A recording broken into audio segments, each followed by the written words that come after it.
ఓం సాయిరామ్. బాబా భక్తులందరికీ కూడా నమస్కారం అండి. అందరూ కూడా సుఖంగా సంతోషంగా ఎప్పుడూ కూడా ఆనందంగా ఉండాలి అని చెప్పి ఆ బాబాగారి తరపున నేను కూడా మనస్ఫూర్తిగా కోరుకుంటున్నాను. ఈరోజు బాబాగారు అందించే సందేశం ఏంటి అంటే కనుక, తల్లి రేపే శనివారం, ఒక్కసారి నువ్వు తిరుపతి వెంకన్న స్వామిని తాకు, నీకొక నిజం తెలియాలి. సమయం లేదు తల్లి, ప్రమాదం అనేది పొంచి ఉంది బిడ్డ అని చెప్పి ఏదో తెలియని సందేశాన్ని ఈరోజు బాబాగారు మనకు అందించడానికి మన ముందుకు వచ్చారండి. మరి బాబాగారు ఏ సందేశం అందించినా కూడా అది మన మంచి కోసమే అని చెప్పి మనందరికీ కూడా తెలిసిన విషయమే కదా. మరి ఎవరైతే సందేశం వినాలి అని చెప్పి అనుకుంటున్నారో వారు పూర్తిగా వినండి. అప్పుడే బాబాగారి యొక్క సందేశంలో ఉన్న ఆంతర్యం ఏంటో మీకు పూర్తిగా తెలుస్తుందన్నమాట. అప్పుడే బాబాగారి యొక్క వాస్తవం అంటే ఏం చెప్పాలి అనుకుంటున్నారో ఆ వాస్తవాన్ని మీరు గ్రహిస్తారు. ఇక దానికంటే ముందు చాలామంది కూడా గురువుగారి గురించి అడుగుతున్నారు, అక్క ఎన్నో రకాల సమస్యలతో మేము సతమతమైపోతున్నాము, మీకు తెలిసిన గురువుగారు ఎవరైనా ఉంటే చెప్పండి అక్క అని చెప్పి అడుగుతున్నారు. నేను పదే పదే ఈ గురువుగారి గురించి ఎందుకు చెప్తున్నాను అంటే కనుక, నేను జీవితంలో కష్ట సమయంలో ఉన్నప్పుడు అసలు ఈ కష్టం నుంచి బయటపడగలనా అనుకున్నానండి. అటువంటి సమయంలో గురువుగారిని కాంటాక్ట్ అయ్యాను. గురువుగారు చేసిన పూజల వల్ల ఆ కష్టం నుంచి నేను చాలా తేలికగా బయటపడి ఈ రోజున ఆనందంగా జీవితంలో ముందడుగు వేస్తున్నాను. అలాగే మీ జీవితాలలో ఎటువంటి సమస్యలున్నా కానీ శ్రీ షిరిడి సాయిబాబా ఆశీస్సులతో జ్యోతిష్యం చెప్పబడును. గురూజీ శివరామరాజు గారు. Phone number 9959422552. మీరు ఇప్పటి వరకు ఎన్నో చోట్ల జ్యోతిష్యం చెప్పించుకొని మీరు ఆశించిన మార్పులు మీ జీవితాలలో జరగలేదని చెప్పి బాధపడి ఉంటారు. కానీ ఇక్కడ అస్సలు అలా జరగదండి. మీ సమస్యలు ఏవైతే ఉన్నాయో, ప్రేమ, పెళ్లి, ఉద్యోగం, రాజకీయం, సంతానం లేక ఇబ్బంది పడుతున్న భార్యాభర్తల మధ్య గొడవలున్నా, అప్పుల సమస్యలున్నా, శత్రువుల సమస్యలున్నా అవేంటో మీరు గురువుగారికి వివరించి చెప్పినట్లయితే వాటికి తగిన పూజలు చేసి గురువుగారు మీకు రోజులలోనే పరిష్కారాన్ని చూపిస్తారు. గురువుగారు చెప్పింది చెప్పినట్లు 100కు 1000% జరుగుతుంది. ఇక బాబాగారి యొక్క సందేశం విషయానికి వస్తే, బిడ్డ రేపే శనివారం. ఈ శనివారం రోజు వెంకన్న స్వామికి ఎంతో మనస్ఫూర్తిగా పూజ చేసుకుంటావు కదూ. అయితే స్వామివారికి నువ్వు ఒక మాట చెప్పి ఆ మాటని మరచిపోయావంట. కాబట్టే ఇప్పటికైనా అదేంటో నువ్వు తెలుసుకొని తీరాలంట. లేకపోతే సమయం అనేది లేకపోవడం వల్ల ప్రమాదం అనేది పొంచి ఉంది అని చెప్పి ఇప్పుడు బాబాగారు ముందుగానే నిన్ను హెచ్చరిస్తున్నారు. ఎందుకంటే ఏ ప్రమాదము కూడా నా బిడ్డకి జరగకూడదు, నా బిడ్డ సంతోషంగా ఉండాలి, నా బిడ్డ ఆనందంగా ఉండాలి, నా బిడ్డ ఆరోగ్యంగా ఉండాలి, నా బిడ్డకు ఎటువంటి కష్టాలు కానీ నష్టాలు కానీ దుఃఖాలు కానీ రాకూడదు అన్న ఉద్దేశంతో బాబాగారు ముందుగానే నీకు ఆ నిజం చెప్పడానికి వచ్చారు. బిడ్డ ఒక్కసారి కళ్ళు మూసుకొని మనసులో ఆ తిరుమల వెంకన్న స్వామిని తలుచుకో. ఆ స్వామి యొక్క దివ్యమైన రూపాన్ని తలపై భాగం నుంచి కాలి వేళ్ళ వరకు పూర్తిగా మనసులో తలుచుకో. ఈ విధంగా తలుచుకున్న తరువాత స్వామివారి పాదాల మీద పడి నువ్వు బోరున నీ యొక్క కష్టాలను, బాధలను, సుఖాలు, సంతోషాలు ఏవనుభవిస్తున్నావు, ఏ నష్టాల వల్ల నీకు కష్టాలు వచ్చాయి అని చెప్పి వీటన్నింటినీ కూడా స్వామివారికి తెలియపరచు. ఈ విధంగా తెలియపరిచిన తరువాత ఏ కష్టం నిన్ను వేధిస్తుంది, ఏ బాధ నిన్ను వెంటాడుతుంది, ఏది నీ నుంచి దూరం అయిపోవాలి, ఏది దూరం అయిపోతే నువ్వు సంతోషంగా బ్రతుకుతావు, ఆనందంగా జీవితంలో ముందడుగు వేస్తావు, ఇవన్నీ కూడా నువ్వు స్వామివారికి పూర్తిగా వివరించి చెప్పు.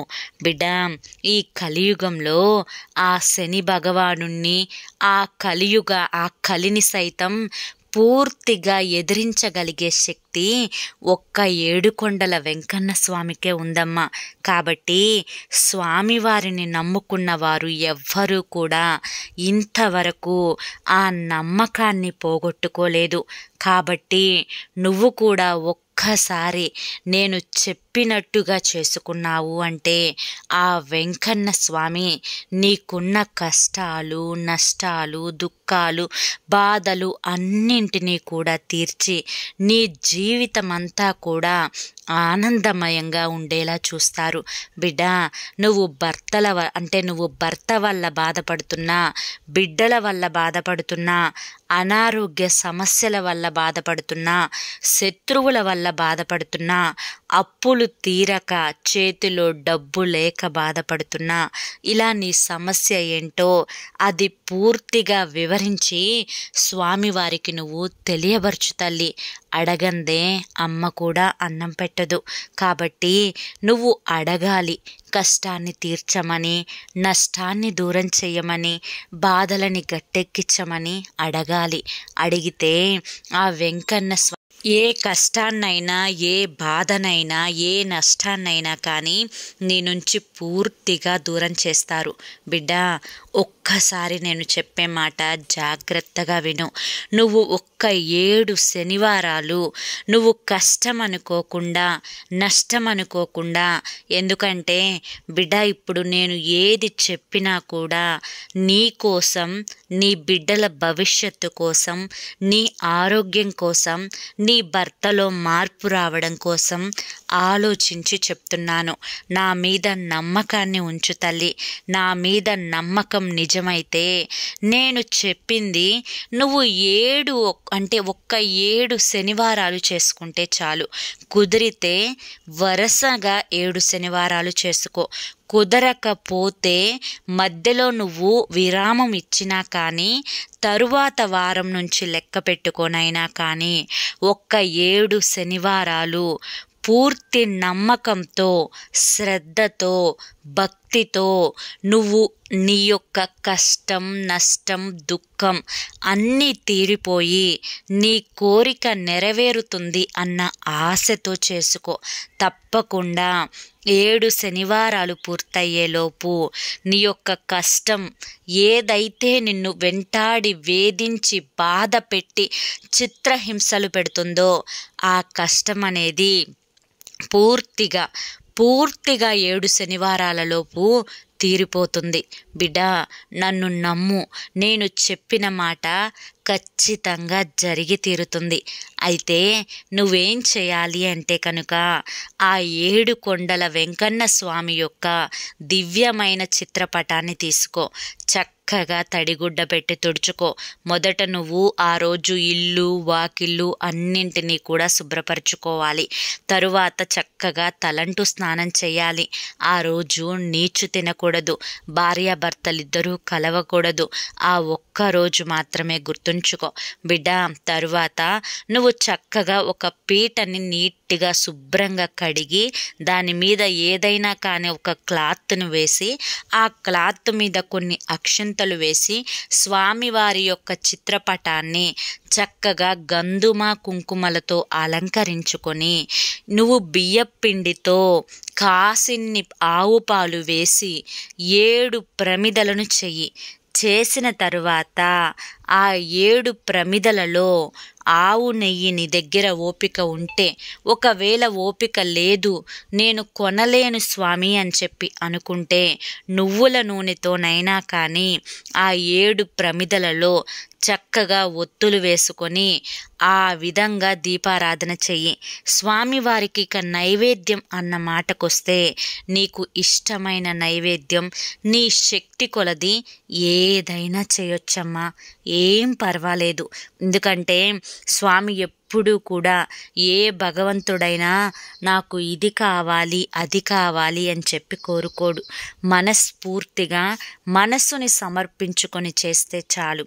ఈ విధంగా 7 ప్రమిదలతోటి చేసుకున్న తర్వాత కుదిరితే మాత్రమే స్వామివారి యొక్క దేవాలయానికి వెళ్ళి స్వామివారిని చక్కగా దర్శించుకో. కుదిరితే తులసి మాలని అలంకరింపచేయి. నువ్వు ఇంట్లో పూజ చేసుకునేటప్పుడు కూడా కాస్త తులసి దళం పటం ముందు పెట్టుకొని చేసుకో. ఈ విధంగా చేసుకొని ఆ ఒక్క ఒక్కరోజు కూడా అల్పాహారం తీసుకుంటూ పాలు పండ్లు తీసుకుంటూ ఒంటిపూట భోజనం చేసి సాయంత్రం కూడా అల్పాహారం కానీ పాలు పండ్లు కానీ తీసుకొని నేల మీద పడుకో. ఈ విధంగా నువ్వు 7 శనివారాలు చేసుకుంటే నువ్వు ఖచ్చితంగా నువ్వు పడుతున్న ఇబ్బంది నుంచి, కష్టం నుంచి, నష్టం నుంచి, దుఃఖాల నుంచి పూర్తిగా బయటపడి నీ జీవితం అంతా కూడా ఆనందమయమైపోతుంది. బిడ్డ, ఇది వాస్తవం. నువ్వు ఏలినాటి శనితో బాధపడుతున్నా, గ్రహ కుజ దోషాలతో బాధపడుతున్నా, జాతక వాస్తు దోషాలతో బాధపడుతున్నా, ఏ సమస్య నిన్ను పట్టి పీడిస్తున్నా ప్రతి ఒక్క సమస్యకు కూడా ఇదే పరిహార మార్గం. ఈ నిజమే నీకు తెలియాలి బిడ్డ. సమయం లేదు. ఇప్పటికే మనసంతా కూడా పూర్తిగా పాడు చేసుకున్నావు. మనసు ఏ పని మీద కూడా నీకు ఏకాగ్రతను చూపించడం లేదు. ఏ పని చెయ్యాలి అనిపించడం లేదు. సోమరితనంగా ఆలోచించుకుంటూ ఏదో కోల్పోయినట్లుగా ఒంటరిగా అలాగే కూర్చుండిపోతున్నావు. బిడ్డ, ఒక్క మాట నీకు చెప్పాలి. ఎందుకంటే ఈ ఒక్క నిజం నీకు ఇప్పుడు నేను చెప్పాను కదా. చక్కగా నువ్వు చేసుకొని 7 శనివారాల తరువాత ఒక్కసారి నువ్వు నన్ను దర్శించుకొని, బాబా నువ్వు చెప్పినట్లుగానే చేశాను, నా కష్టం తీరిపోయింది బాబా అని చెప్పే రోజు కోసం ఎదురు చూస్తూ ఉంటాను బిడ్డ. లేకపోతే ఇంకా ఎన్నో కష్టాలు, ఎన్నో బాధలు నిన్ను పట్టి పీడించే అవకాశం ఉంటుందమ్మా. కాబట్టి ఈ చిన్న పరిహారం చేసుకో. ఖర్చు లేని పరిహారం, మనసంతా సంతోషాన్నిచ్చే పరిహారం. అర్థమైంది కదూ అని చెప్పి ఈరోజు బాబాగారు మనకి చాలా చక్కటి సందేశాన్ని అందించారండి. మరి ఈ సందేశంలో ఎంతో గొప్ప ఆంతర్యం ఉంది. అది మీ అందరికీ కూడా నచ్చింది, అర్థమైంది అని చెప్పి అనుకుంటున్నాను. నచ్చింది, అర్థమైంది అని చెప్పి అనిపిస్తే ఈ వీడియోకి ఒక చిన్న లైక్ ఇవ్వండి. అంతేకాకుండా కింద కామెంట్ సెక్షన్లో ఓం సాయిరామ్, ఓం నమో వెంకటేశాయ అని చెప్పి కామెంట్ చేయండి. లేదా ఒక చిన్న లవ్ సింబల్ కానీ పెట్టి కామెంట్ చేయండి. కామెంట్ చేయడం మాత్రం మర్చిపోవద్దు. అంతేకాకుండా బాబా మీద గౌరవం, భక్తి ఉన్న వాళ్ళందరూ కూడా వీడియోకి లైక్ ఇవ్వడం కూడా మర్చిపోవద్దు. మరి రేపు మరొక మంచి వీడియోతోటి మళ్ళీ కలుసుకుందాం. అంతవరకు కూడా బాబా గారి యొక్క ఆశీస్సులు అనేవి మీ మీద, మీ కుటుంబం మీద ఎల్లవేళలా ఉండాలి అని చెప్పి మనస్ఫూర్తిగా కోరుకుంటున్నా.